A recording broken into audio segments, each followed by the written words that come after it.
สวัสดีค่ะท่านผู้ฟังคะ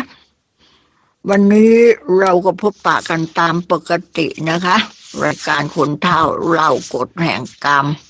วันนี้เราจะนำเรื่องปริญญาธรรมชาติมาคุยมาเล่าสู่กันฟังท่านผู้ฟังคะกฎแห่งกรรมคือกฎหมายธรรมชาติกรรมคือการกระทำกฎแห่งกรรมคือกฎแห่งการกระทำคือทำดีได้ดีทำชั่วได้ชั่วนั่นแหละท่านผู้ฟังคะค่ะเพราะฉะนั้นฟังไว้เป็นความรู้ประดับสติปัญญาของเราวันนี้จะนำเรื่องปริญญาธรรมชาตินะคะมาคุยมาเล่าสู่กันฟังค่ะเช้าวันหนึ่งปลายเดือนเมษายนนะคะจะพุทธศักราชอะไรก็ในหนังสือท่านคุณทอเรียงวิบูลย์นี่ไม่ได้กล่าวถึงก็หลังอาหารเช้าแล้วท่านคุณทอก็เตรียม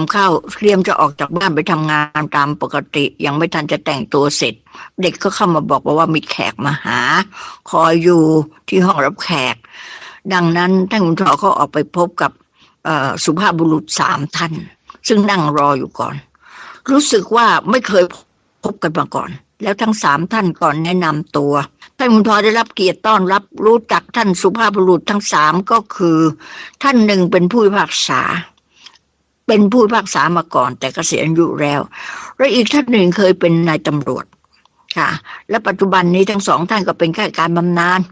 แล้วอีกท่านหนึ่งเป็นผู้อยู่ในวงการค้าเป็นนักธุรกิจอุตสาหกรรมมีชื่อเสียงทางสังคมค่ะทั้ง3 ท่านอยู่ในสายตาของท่านคุณทอก็เห็นว่านักธุรกิจคนที่3นี่จะอ่อนวัยกว่า2 ท่านแต่ท่านทั้ง3ก็รู้สึกว่าสนิทสนมกันดีวัยอ่อนแก่ไม่เป็นอุปสรรคในการคบค้าสมาคมหากนิสัยและความรู้สึกต้องกันแล้วท่านผู้เขียนก็ได้สนทนาเป็นกันเองกับท่านทั้ง3ก็ช่วยกันเล่าถึงจุดประสงค์ที่มาหาท่านคุณทอคือว่าต่างได้อ่านหนังสือกฎแห่งกรรมเรื่องกรรมลิขิต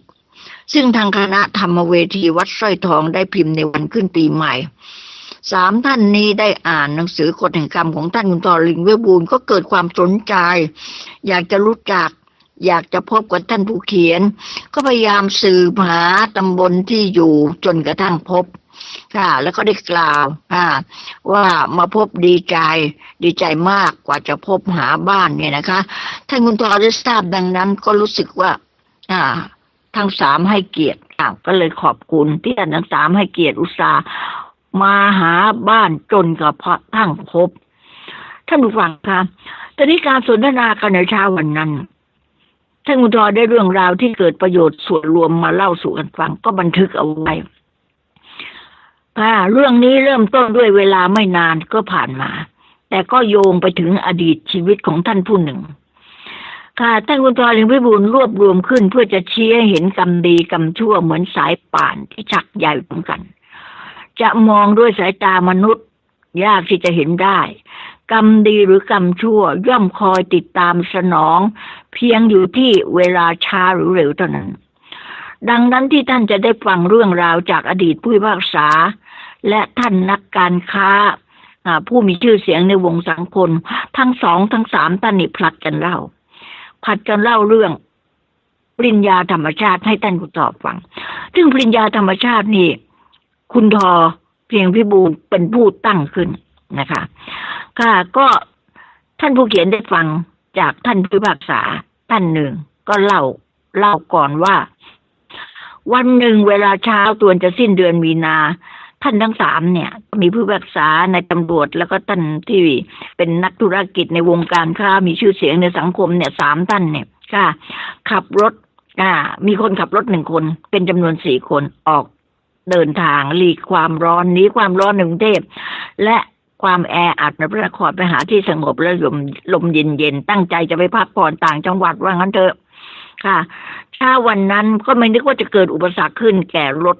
ของทั้ง3 คนนะคะเพราะความประมาทไม่ได้ตรวจดูรถวิ่งไปไม่ทันพ้นเขตอำเภอภายในพระนครเข็มหน้าปัดวัดความร้อนในรถก็ขึ้นสูงแสดงว่าเครื่องยนต์ร้อนผิดปกติดังนั้นก็ไม่สบายใจทั้ง3 ท่านหมายถึงว่ามีสิ่งที่บกพร่องของเครื่องยนต์บางทีก็ ไม่อาจจะใช้รถคันนี้เดินทางต่อไปได้ก็เลยสั่งคนขับรถนำรถแอบเข้าข้างทางลงไปเปิดฝาดูเครื่องยนต์มองหาสิ่งบกพร่องก็เห็นว่าท่อยางหม้อน้ำทะลุเป็นรูน้ำพุ่งออกมาจนแห้งมองเกิดความร้อนจัดดังนั้นทั้งสามก็ค่อยสบายใจขึ้นบ้างเพราะเป็นเรื่องภายนอกเพียงแต่ว่าเปลี่ยนท่อยางที่รั่ว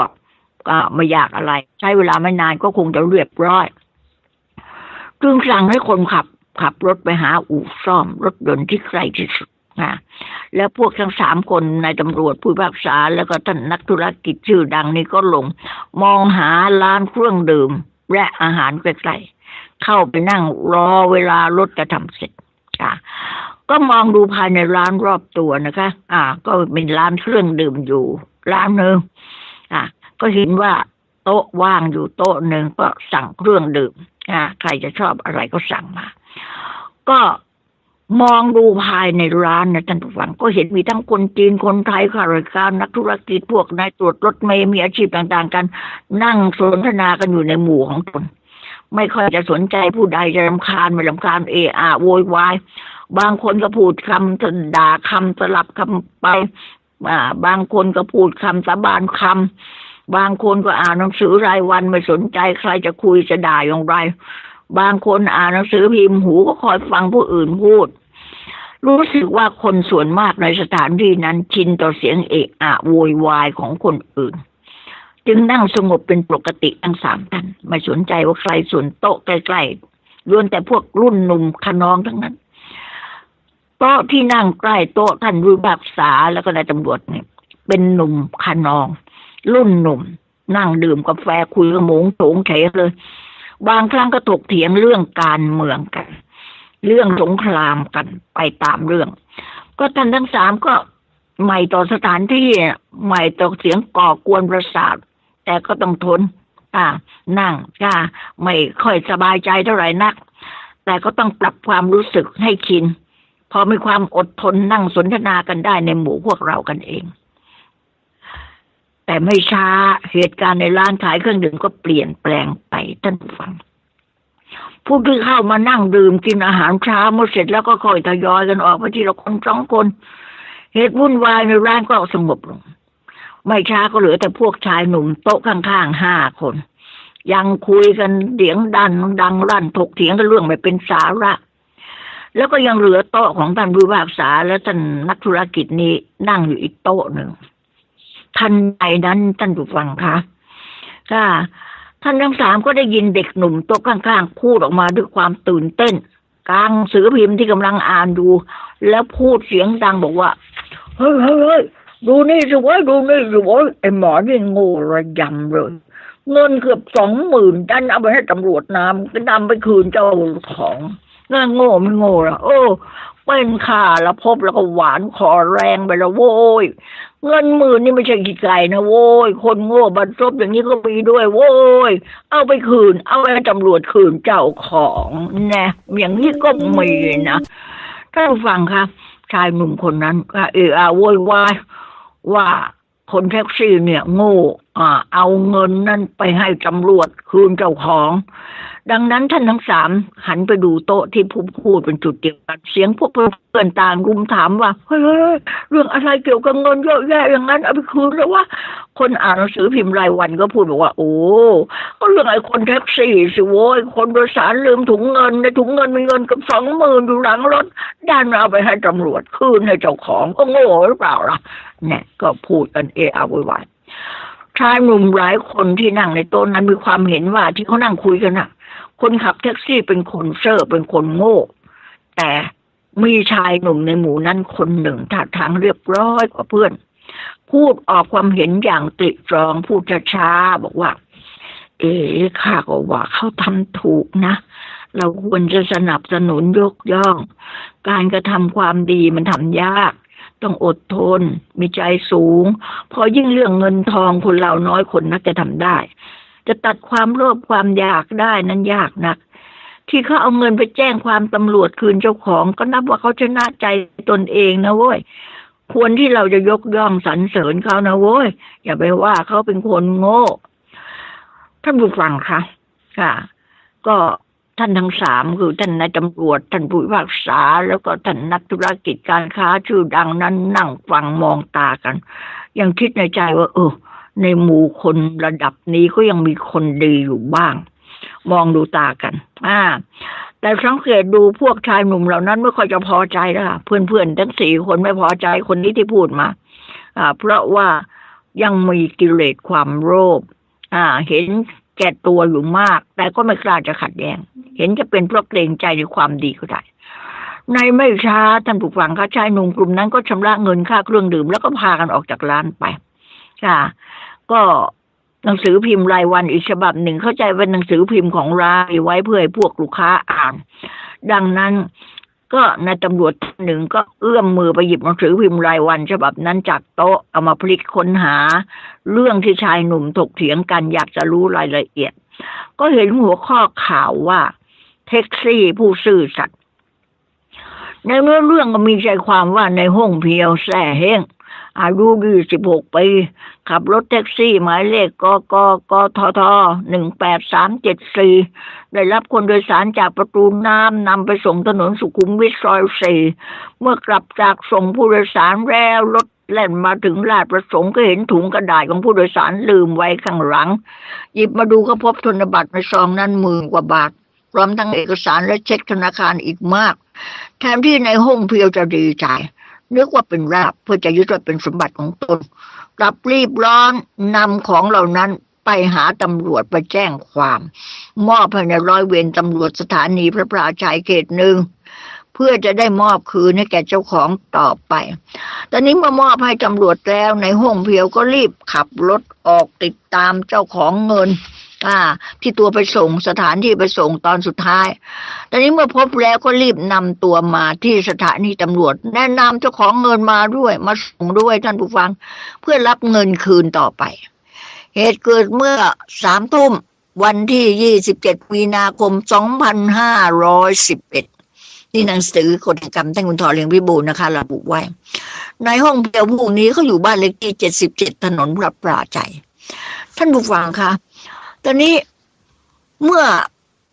ท่านนายตำรวจท่านนั้นได้อ่านข่าวละเอียดแล้วก็ยื่นให้ท่านผู้พิพากษาดูยื่นให้เพื่อนที่มีวัยอายุน้อยกว่าซึ่งเป็นนักธุรกิจดูแล้วทั้ง3ก็อดดีใจไม่ได้พากันยกย่องสรรเสริญแท็กซี่คนนี้ว่าเป็นคนดีจริงๆที่ยังไม่รู้ไม่เห็นการคอยรถที่เอาไปเปลี่ยนทั้ง3นั่งคอยนะคะรถเอาไปเปลี่ยนยังไม่กลับมาก็ชะเง้อดูตามถนนเป็นห่วงนอกจากเครื่องดื่มแล้วก็ยังสั่งไข่ลวกมากินกันอีกคนละ2 ฟองรถก็ยังไม่มาท่านผู้ฟังครับท่านผู้ฟังตอนนี้ทั้ง3ก็พูดกันถึงเรื่องชายขับรถแท็กซี่เพื่อทวงเวลาคอยรถก็พากันยกย่องค่ะว่าชายขับรถแท็กซี่คนนี้เป็นคนดีที่หายากที่ใดแห่งใดสถานที่นั้นได้มีคนอย่างนี้เข้าร่วมทำกิจการย่อมเป็นที่ไว้วางใจได้ว่ากินการโกงประกันได้ว่าจะไม่เกิดขึ้นในยุคปัจจุบันนี้หาคนไว้วางใจยากส่วนมากมีแต่คนเห็นแก่ทรัพย์สินไม่รักษาศีลธรรมชื่อเสียงที่จะเสียหายเป็นผู้ใจดำคิดแต่ได้มาเพื่อประโยชน์ส่วนตัวอย่างเดียวพวกนี้หากไปอยู่ที่ใดขาดความซื่อสัตย์คิดแต่จะทุจริตนำแต่ความเสื่อมเสียเดือดร้อนไปสู่ที่นั้นส่วนผู้ที่มีจิตใจสูงแม้จะยากจนแต่ซื่อสัตย์หากตกไปอยู่ที่ใดย่อมเชื่อถือได้ในความสุจริตแม้แต่ของมีค่าที่ได้ง่ายๆแต่ผิดศีลธรรมเขาก็ยังไม่ต้องการเขาต้องการอะไรที่ลำบากต้องเสี่ยงภัยในทางสุจริตยากยิ่งกว่านั้นก็นับว่าเป็นผู้สันโดษที่ควรยกย่องสรรเสริญท่านผู้ฟังคะ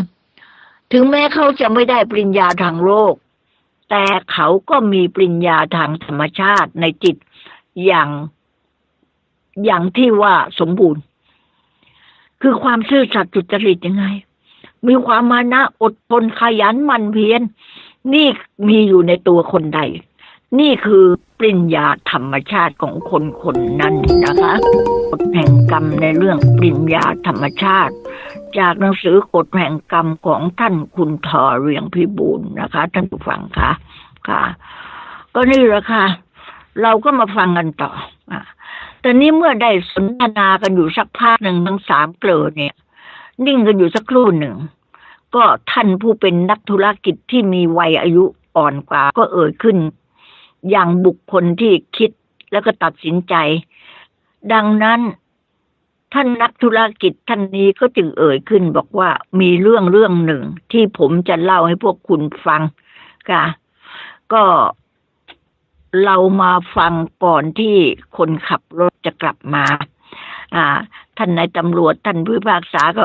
ดีว่าคุณลองเล่าสิเดี๋ยวเราผัดกันเล่าเรื่องอะไรค่ะท่านนักธุรกิจท่านนั้นก็เล่าท่านผู้ฟังเล่าบอกว่า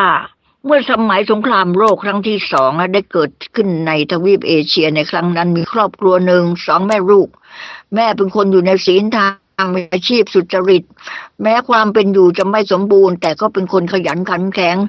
อาชีพของแม่ทำไส้กรอกปลาแหนมและสาคูไส้หมูหาบขายตามหมู่บ้านพอเลี้ยงลูกชายซึ่งกำพร้าพ่อมาแต่เด็กจนได้ให้การศึกษาเท่าที่ความสามารถแม่จะทำได้จนกระทั่งเติบโตความเป็นอยู่ในครอบครัวไม่จะไม่ฟุ่มเฟือยแต่ก็ไม่อัตคัดเท่าไหร่ก็ยังพอจะเจียดรายได้ทำอาหารใส่บาตรพระสงฆ์ทุกเช้าวันละ1 องค์เป็นประจำท่านผู้ฟังค่ะเมื่อลูกชายเข้าสู่วัยหนุ่มสำเร็จการศึกษาม.6 ด้วยแรงงานของผู้เป็นแม่ใส่กรอกปลาแหนมขายหาบสาคูใส่หมูขายด้วยความกตัญญูกตเวทีต่อแม่บังเกิดเกล้าก็อยากจะแบ่งเบาภาระของแม่ผู้มีพระคุณออกหางานทำช่วยหาเงินมาเลี้ยงดูแม่ต่อมาก็ได้มีโอกาสเข้าไปรับใช้อยู่ในบาร์ขายเหล้าแห่งหนึ่งท่านผู้ฟังคะไก่ก็เห็นทีต้องจบเรื่องปริญญาธรรมชาติตอนที่1กันตรงนี้นะคะกฎแห่งกรรมฟังต่อกันในวันต่อไปสวัสดีค่ะ